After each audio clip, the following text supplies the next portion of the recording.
Hello my dear students, welcome to our YouTube channel in Fairouts Maths classes. So today I am going to teach you the question number 17, 18, 19 from sample paper 5 from EduCard sample paper 5. तो चलिए चलते हैं, शुरू करते हैं. Question number 17 में क्या लिखा हुआ है मैं फिर से बता दूं कि ये EduCard से है. आपके पास अगर EduCard नहीं है तो आप ले लीजिए जाके, ठीक है. बेसिकली जो CBQs वाले क्वेश्चन है, ऐसा मेरा मानना है कि वहाँ से आपको मिल जाएंगे, चांसेस बहुत ज़्यादा हैं. तो ये मैं क्वेश्चन नंबर 17 करा रहा हूँ, चलिए देखते हैं. तो ये जो क्वेश्चन है, ये हमारा जो क्वेश्चन है, ये हमारा है क्वेश्चन नंबर 17. इसके आपको 5 पार्ट्स मिलेंगे. उन 5 में से कोई आपको 4 करने हैं. आप 5 के 5 नहीं कीजिएगा, ये गलत इम्पैक्ट देता है एज अ स्टूडेंट. अगर आप 5 के 5 करके आ रहे हैं और आप सोच रहे हैं कि कोई 4 सही होंगे तो मार्क्स मिल जाएंगे, ऐसा नहीं होता है. स्टार्टिंग 4 पे ही मार्क्स मिलते हैं. तो देखिए क्वेश्चन क्या लिखा है. Tata Steel is going to make frames as part of a new warehouse. They are setting up for Amazon fulfilment project to manage detailing, fabrication and construction of steel framing. Projects can be challenging for which they are using 3D CAD software to create constructible model that includes the relevant information such as dimension of the warehouse and materials needed. तो basically क्या है कि उनको frame बनाने के लिए बोला गया है. तो पहले वो 3D CAD सॉफ्टवेयर होता है, उस पर वो काम करेंगे, उससे फ्रेम का एक आएंगे कि भैया इतनी डायमेंशन इतना होना चाहिए. तो जो हमारे काम का है, हमारे काम की ये बोर्ड लाइन है, ये हमारे काम की है, वो हमारे काम का नहीं है. एज अ क्लास 10th में क्या लिखा हुआ है, लिखा the frame will have solid base. Frame कैसा है भाई, सॉलिड बेस है उसका. Will be cut out of a piece steel, उससे निकाल दिया गया. And keep the weight down, उसका वेट क्या कर दिया, कम कर दिया गया. The final area of the frame should be 28 square centimetre. ठीक है. तो देखो कैसा था, आपके पास एक ऐसे सॉलिड बेस दे दिया गया, ठीक है. इसकी डायमेंशंस आपको नहीं पता है. आपको क्या किया, आपने इससे अंदर से कट करके निकाल लिया. ये 11 था एंड दिस वन इज 6, ये आपने कट कर निकाल दिया. तो अब क्या बचा, ये फ्रेम बचा. बेसिकली आपने फ्रेम देखे होंगे, ठीक है. घर की आप विंडो पे देख सकते हैं, विंडो का फ्रेम बनता है. ये वही है. अब आपसे क्या बोला गया, ये जो एरिया एडेड है ना, एडेड एरिया जो है उसका, एडेड का एरिया, उसको क्या दिया है, 28 स्क्वायर सेंटीमीटर गिवन है. इतना ही होना चाहिए. तो अब इसी पे सारा क्वेश्चन होगा, ठीक है. क्वेश्चन देखते हैं क्या लिखा हुआ है. फर्स्ट पार्ट क्या बोल रहा है, बोल रहा है if the width of the frame is x centimetre. ठीक है. अब ऐसा नहीं है कि along the length with x है और अलोंग द ब्रेथ y है. विथ अगर x बोल दी तो मतलब सब तरफ से x होनी चाहिए. मतलब ये वाली साइड अगर x गिवन है तो ये भी क्या है, x है. ये अगर x है तो what about this, this is also your x. तो क्या लिखा है, then the dimension of the outer frame, inner frame की तो दी हुई है, तो मैं लेंथ ऑफ इनर फ्रेम लिख देता हूँ which is 11 centimetre and the breadth of inner frame which is 6 centimetre. ठीक है. So you have to find the outer dimension. तो भैया लेंथ ऑफ आउटर डायमेंशन क्या होगी, 11 सेंटीमीटर. तो ये होगी, ये 11 तो होगा ही होगा. उसके बाद इधर भी x है, इधर भी x है, तो मैं क्या करता हूँ, मैं 2x लिख लेता हूँ, x प्लस एक्स. तो this one is 11 plus 2x. पक्का. आउटर ब्रेथ की बात की जाए तो इनर ब्रेथ कितनी है, 6, और विथ कितनी दी थी, x. दोनों साइड थी तो दोनों साइड ही हो गई. तो ये क्या हो गई, 6 प्लस 2x. लेंथ हो गई, ब्रेथ हो गया. ऑप्शन देख लीजिए, ऑप्शन कौन सा सही है, बी पार्ट सही. खत्म हो गया क्वेश्चन आपका. पक्का. कुछ था कुछ नहीं था, आपके 1 मार्क हो गए पक्का. नेक्स्ट क्वेश्चन देखिए, लिखा है area of the metal seat before cutting is. समझो बात को, उन्होंने क्या बोला कि भैया मेटल सीट को भी बिना कट किए हुए, मतलब ये वाला जो एरिया है आपके पास, ये जो एरिया की बात कर रहे हैं, मैं शेड कर देता हूं, ये अभी नहीं है, ठीक है. विदाउट कटिंग मतलब पूरा पूरा आपके पास ऐसे कुछ था फिगर. पूरी जब सीट थी तो आपके पास ये थी. विदाउट कटिंग इसका एरिया क्या था. तो अभी आपने इसकी लेंथ फाइंड आउट की है which is 11 plus 2x. Wait, 11 plus 2x and this one is 6 plus 2x. है कि नहीं है. तो आपको एरिया निकालना बहुत अच्छे से आता है, which is length into breadth without cutting वाली सीट। तो भैया ये हो गया 11 + 2x, breath is 6 + 2x। Solve कर लीजिए इसे। 11 × 6 66, 11 × 2x, भाई इसका मल्टीप्लाई इससे हुआ तो क्या मिल गया आपको 22x, and 2x × 6 which is 12x, and 2x × 2x which is 4x²। 4x², इसको सिंप्लीफाई कर लीजिए, दिस इज 4x² + 34x + 66। ये एरिया था जब आपने मेटल शीट को कट नहीं किया था। ऑप्शन चेक कर लीजिए, आपका ए पार्ट सही हो गया, आपके 2 मार्क्स। कुछ था नहीं क्वेश्चन में, अभी भी नहीं था कुछ, अभी भी आप समझ रहे हो तो दिक्कत है।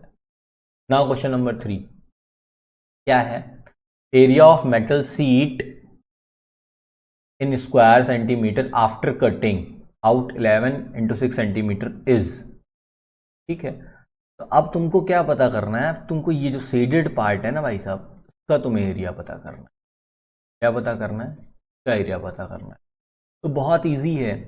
ठीक है, तो एरिया ऑफ मेटल शीट की मैं बात करूं, इस वाले एरिया जो नया वाला क्वेश्चन है, अभी अपने पीछे वाले क्वेश्चन में एरिया निकाला वो जब अब कटिंग नहीं थी, तब वो क्या था? 4x² + 34x + 66। ये क्या था? विदाउट कटिंग पे था। आपने कट क्या किया 11 × 6, तो आप इसको माइनस कर दीजिए, तो आंसर क्या मिल गया आपको?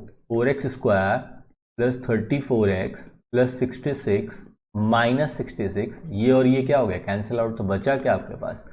4x² + 34x।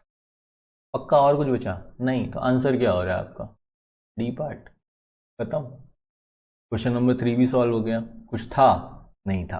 थोड़ा सा समझना पड़ेगा स्टार्टिंग वाली कहानी से, अगर आप डर गए हैं तो फिर नहीं होगा, वैसे इजी है। Next 4th question. 5th question मैं आपके ऊपर छोड़ता हूं। 4th क्वेश्चन क्या लिखा हुआ है? If the area of the frame, frame का एरिया क्या है? मैंने आपको पहले ही बोला था, शेडेड पार्ट मतलब वो क्या है? 28 square centimetre. Find the value of x.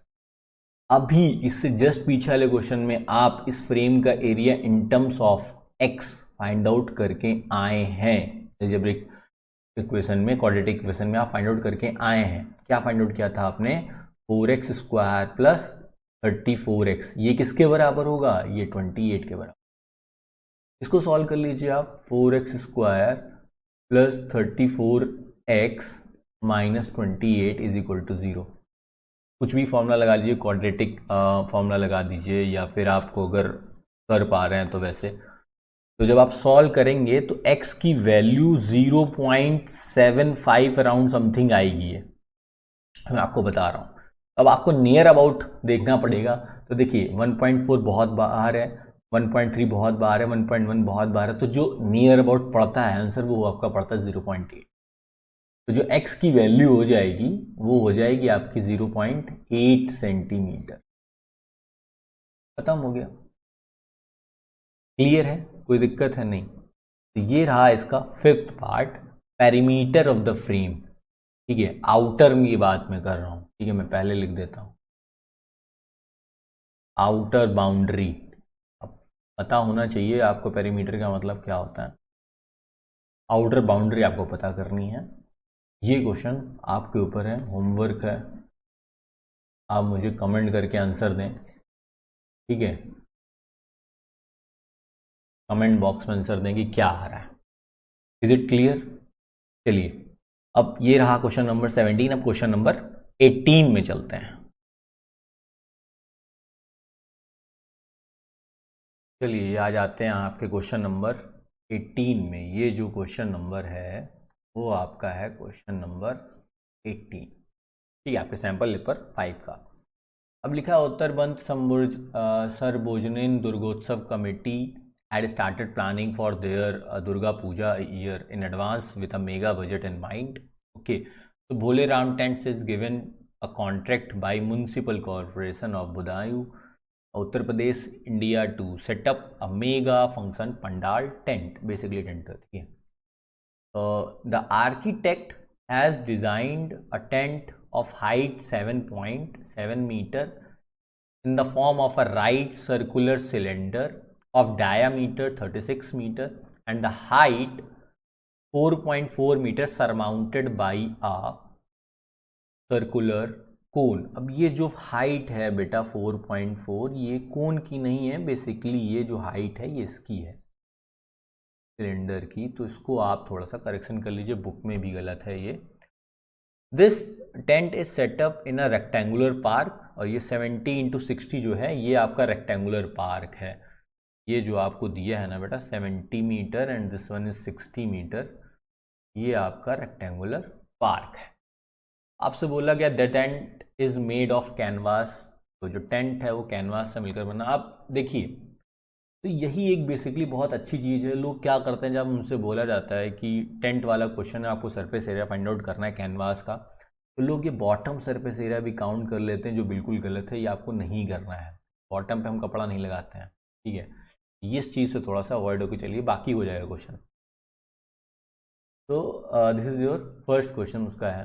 देखिए क्या लिखा हुआ फर्स्ट क्वेश्चन में, लिखा है for the workers to finalise the purchase of material the height of the conical part. तो फिर देखिए यहाँ पे फिर वही है, दिस वन इज 4.4। तो मैं इस फिगर को थोड़ा ऐसे बना देता हूँ, ठीक है। ये आपका कोनिकल पार्ट है और ये आपका सिलेंड्रिकल पार्ट है, and the total height is given as 7.7 meter and the cylindrical part is 4.4 meter. So you have to find the conical part, ठीक है। आपको ये पता करना है, सपोज दिस इज x, तो सिंपल है, x plus 4.4 is equal to 7.7। तो व्हाट अबाउट x, 7.7 माइनस 4.4, तो ये क्या मिल गया आपको 3.3 मीटर। क्लियर है, पक्का। आपसे कोनिकल पार्ट पूछा था, ये हो गया सी पार्ट आंसर, ठीक है। ये थोड़ा सा मिस्टेक है, मेजर मिस्टेक है, इसको थोड़ा ध्यान से रखना, सही है। चलिए चलिए, ये रहा आपका क्वेश्चन नंबर बी पार्ट, मतलब उसका सेकेंड वाला क्वेश्चन है। अभी ये फिर से यहीं गड़बड़ है, कोनिकल पार्ट आपको अभी आपने फाइंड आउट कर लिया है, ये 4.4 था। कोनिकल पार्ट की जो हाइट है वो आप फाइंड आउट करके आ रहे हैं, क्या है वो 3.3 मीटर। अब इस क्वेश्चन में क्या पूछा है, इस क्वेश्चन ने आपसे स्लैंट हाइट पूछ ली है। स्लैंट हाइट तो ऐसा नहीं कोई नई चीज़, आपको बहुत अच्छे से आता है कि slant height of the cone निकालना हो तो आपको सिंपल सा फॉर्मूला लगाना है, रेडियस का स्क्वायर प्लस हाइट का स्क्वायर, ठीक है। अब जो रेडियस है कोनिकल पार्ट की वो ऑब्वियस सी बात क्या है, सेम है। किसके सेम है, रेडियस ऑफ सिलेंडर के, वो क्या है 18 मीटर, है कि नहीं है, पक्का। तो अब इसको अब यहाँ पे सॉल्व कर लो, बहुत इजी है। इसको लिख दो 18 square and this one is 3.3 का होल स्क्वायर। तो इसको सॉल्व करेंगे तो ये आपको मिल जाएगा 324, ठीक है। और आप इसका निकालने जाएंगे 3.3 का, तो ये आपको मिलेगा 10 पॉइंट समथिंग कुछ आ जाएगा 89। एक बार देख लीजिए अपने हिसाब से क्या आ रहा है, 3.3 इंटू 3.3 10.89 आ जाएगा। फिर इसको आप ऐड वैड कर देंगे तो ये आपका हो जाएगा 334.89, ठीक है। फिर इसको सिंप्लीफाई वगैरह कर लीजिए तो आंसर जो आएगा वो आपका आएगा 18.3 मीटर स्लैंट हाइट जो होगी, तो ख़त्म हो जाएगा। तो यहाँ से आपका कौन सा पार्ट सही हो गया, ये पार्ट सही हो, कोई दिक्कत है नहीं। तो ये रहा आपका क्वेश्चन नंबर सी, उसी क्वेश्चन नंबर 18 का आपका थर्ड क्वेश्चन है। लिखा है to purchase the canvas the area of canvas to be used approx in making the tent. अब भैया आपको ना एरिया निकालना है जहाँ जहाँ कैनवास यूज़ कर रहे हैं। तो मैंने स्टार्टिंग में ही बोला था कि क्या नहीं आएगा, तो क्या नहीं आएगा आपको मैं पहले बता चुका हूँ भाई साहब। क्या नहीं लेंगे आप, ग्राउंड नहीं लेंगे, यहाँ आप कैनवास यूज़ नहीं करते। कैनवास जो होगा वो curve surface area of cylindrical part and curve surface area of conical part में।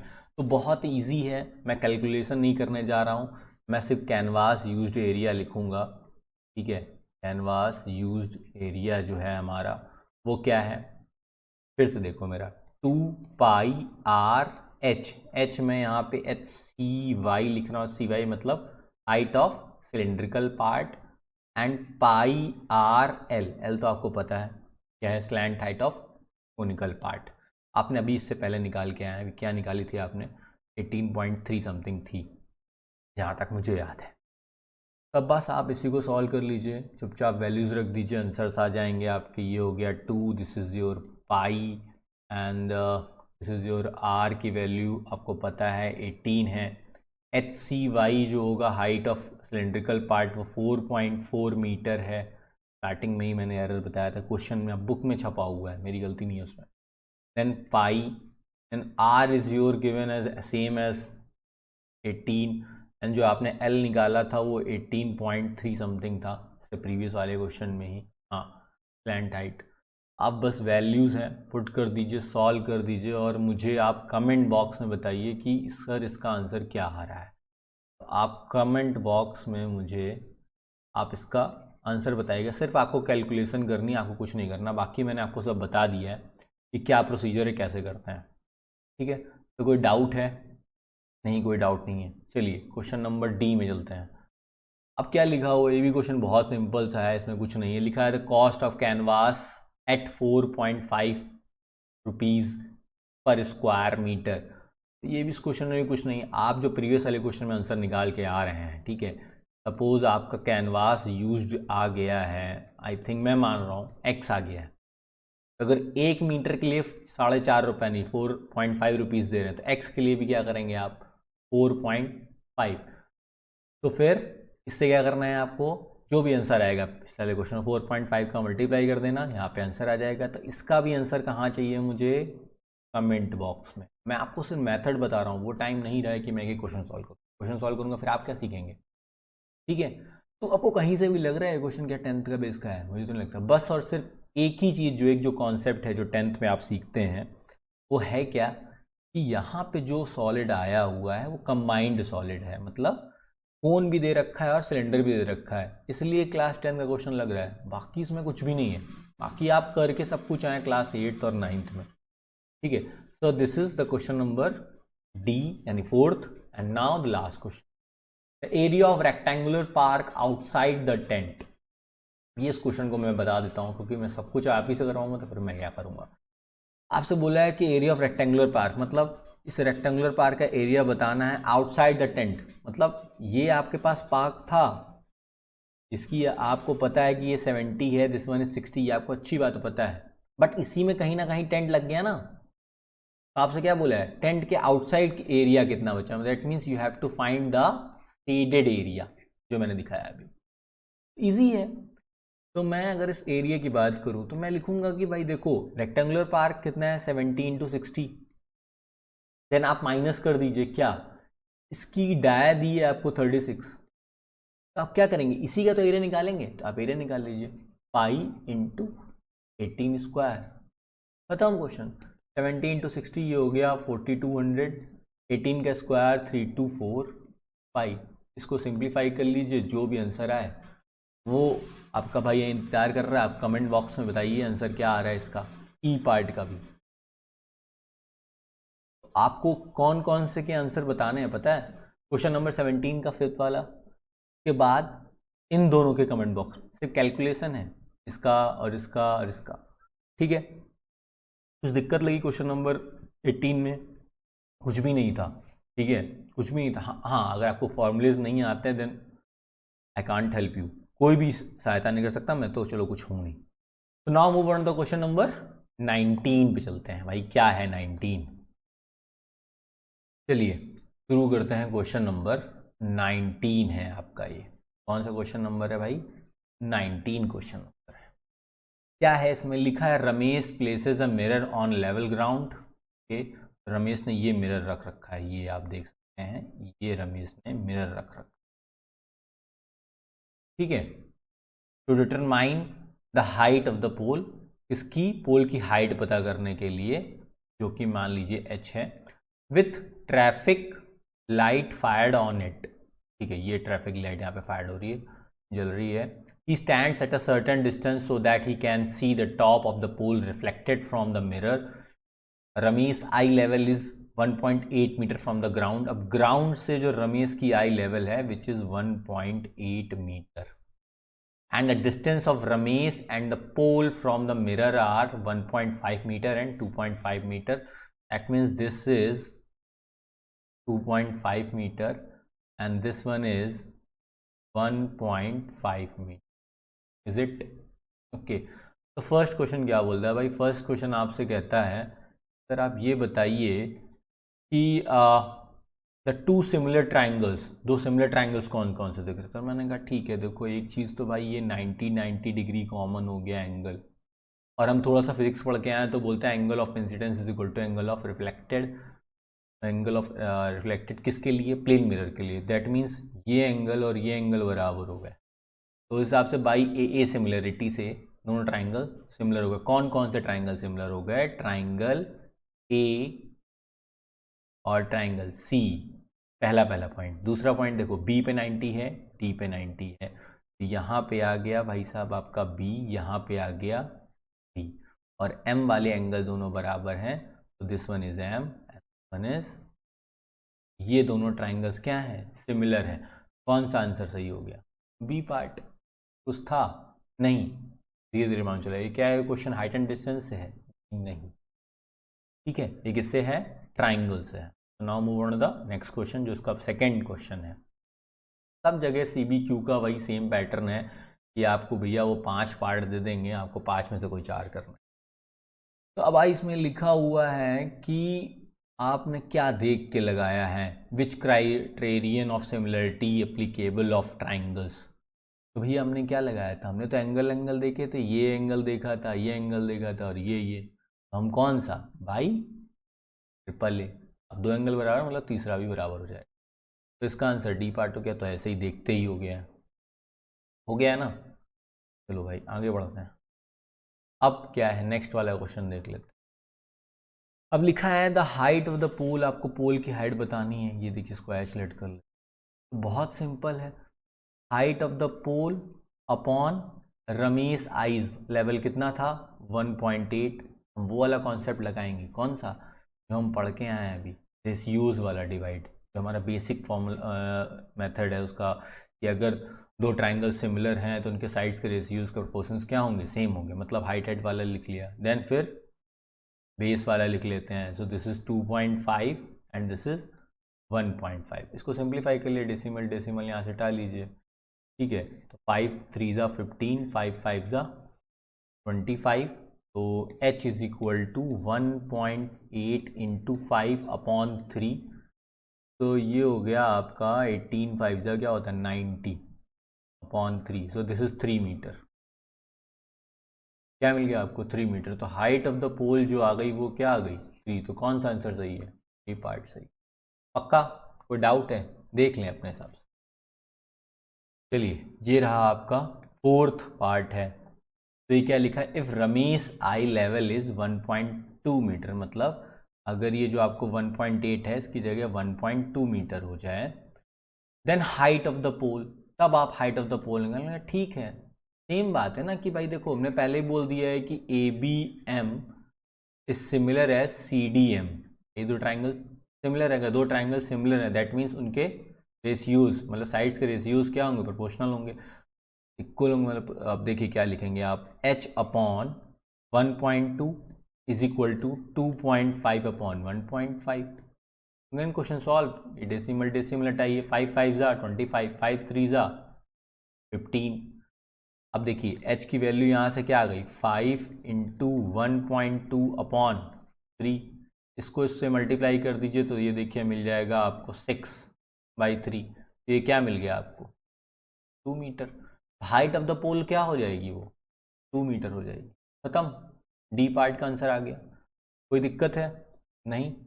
अब ये रहा ई पार्ट, ये रहा आपके लिए। फिर भैया आप कमेंट बॉक्स में इसका आंसर बताइए, और अगर आप इसको ब्रीफली सॉल्व कर सकते हैं तो आप ब्रीफली सॉल्व कीजिए और मुझे यहाँ पे व्हाट्सएप कर दीजिए कि क्या ये सही है या नहीं। ठीक है, पक्का?